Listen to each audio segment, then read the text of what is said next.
turut campur. Karena hukum pakai logikanya sendiri, pakai aturannya sendiri, dan tidak memakai perasaan. Jika nomenklatur dan memorandum dan kejadian TKP-nya jelas, maka tinggal pelaksanaan eksekusi saja. Akan bagaimana dan kemanikan saya kuasakan sepenuhnya, saya sampaikan kepada Polres Pati untuk meneliti. Jadi tidak lagi mengatasnamakan perseorangan, tetapi ini adalah suatu rangkaian peristiwa, yang dituntut adalah peristiwa, maka yang diteliti adalah orang-orang yang terlibat di dalam adanya suatu peristiwa kejadian. Peristiwa kejadiannya adalah sekitar jam 10 malam, tanggal 11/11/2011, sepulang kami dari pengajian di rumah Bapak Haji Mukid, sepulang dari situ dihadang oleh beberapa orang di depan Masjid Mojolawaran Gabus. Disinyalir ada 3-7 orang mengendarai 3 mobil, 1 Avanza warna merah, APV warna krem, dan Espas krem.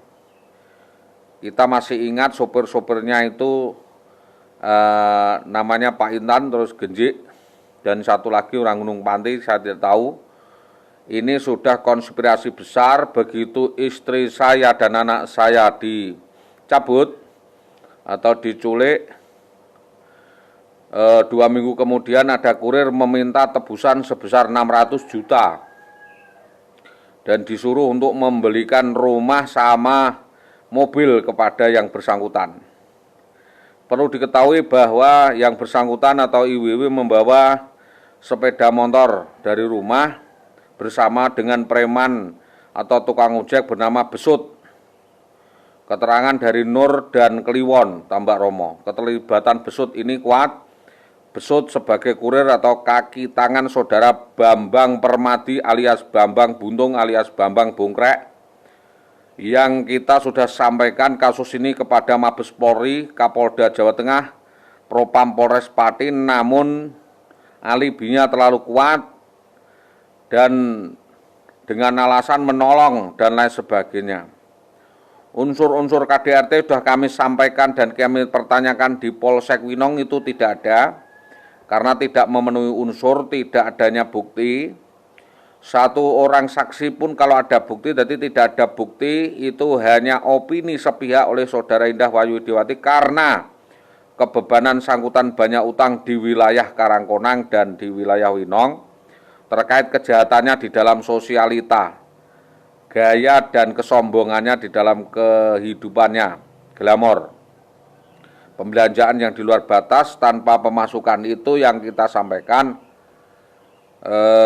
Peninjauan psikologis dan sosiologis sangat penting. Jadi jangan mengatasnamakan seseorang, tetapi murni ini adalah kejahatan beruntun dan nomenklaturnya jelas, undang-undangnya jelas. Kita sudah melakukan upaya permediasi dan mediasi, tetapi tidak mendapatkan penyelesaian dari instansi maupun dinas pendidikan.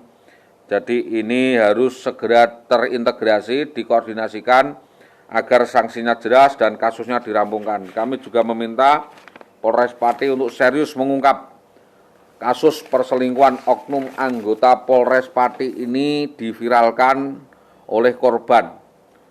Ancaman ya, kasus dugaan perselingkuhan masif yang dibicarakan warga Pati antara Bambang Permadi dengan oknum guru SD 03 Tambak Romo atas nama WW ini perlu diviralkan ya, karena masyarakat sudah membicarakan dugaan antara hubungan gelap unsur polisi ini sering terjadi, dan berdasarkan laporan warga, oknum-oknum polisi yang seperti ini berumah tangga di kumpul kebo di perumahan Gria Lestari nomor 26, bahkan saat renovasi rumah yang menungguin juga oknum polisi tersebut yang diceritakan oleh saudara Gembeng. Karena dibicarakan itu, maka saudara polisi tersebut merasa berang tersinggung lalu melakukan teror dan intimidasi, mengancam mantan suami korban untuk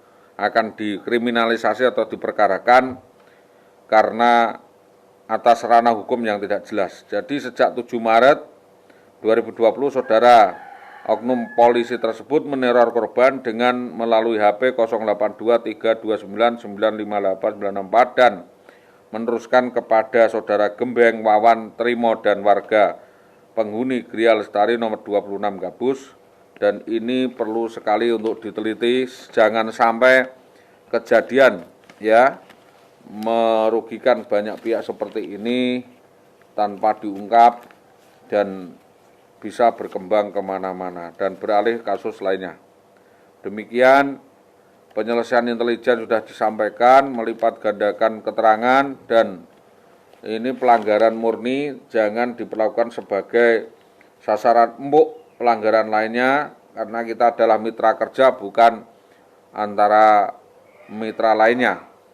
Jadi kontrol yang lain ini, pertempuran ini bisa diselesaikan, bisa dihindari sehingga kasus penyelesaian dapat dilakukan secara independen, objektif, dan terpercaya secara hukum sesuai dengan kaidah hukum yang berlaku. Demikian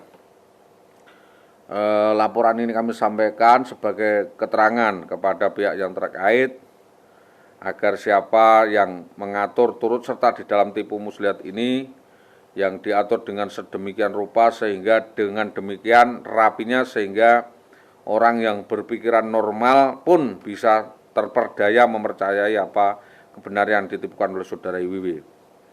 Ini bisa masuk kepada kasus yang beberapa tahun kita tunggu tapi tak ada kunjung penyelesaian, yaitu barang siapa dengan maksud hendak menguntungkan dirinya sendiri atau orang lain dengan melawan hukum baik tipu muslihat maupun rangkaian kebohongan atau membujuk sesuatu orang supaya memberi barang atau utang, maka hal itu bisa dikenakan pidana. Demikian saya sampaikan untuk menjadi maklum. Assalamualaikum warahmatullahi wabarakatuh.